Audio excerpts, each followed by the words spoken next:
Les graves et les preux, ceux qui... Derrière cette vitrine, des mots, des phrases, des idées qui se bousculent. Il fallait bien monter, sinon pourquoi les jambes? Des visions du monde qui s'entrechoquent autour d'une passion commune pour l'écriture. Flegme des réverbères. Au verbe et au désir. Quand je lis un écrivain ou une écrivaine, je ressens ce qu'il ou elle a ressenti.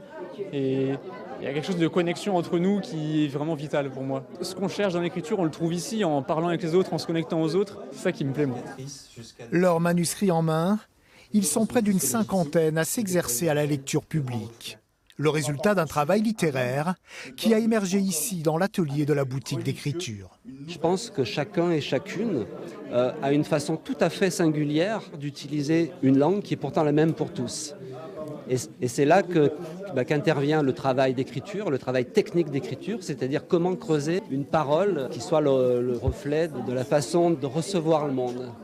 Puis ces lectures se sont poursuivies par la rencontre avec Simon Johannin. La pierre contre la pierre, et ma main en dessous. Né au pied de la montagne noire, l'écrivain au doigt en a profité pour lire différents extraits de ses romans, dont L'été des charognes, qui a rencontré un joli succès, ainsi que des extraits de ses recueils de poésie. C'est-à-dire que je suis sans cesse sollicité par ce que je vois, ce que j'entends, soit dans un environnement proche, soit dans une forme d'humeur de la société dans laquelle je vis, et j'ai besoin d'écrire pour le comprendre. Donc c'est un peu ça d'abord l'exercice de l'écriture pour moi.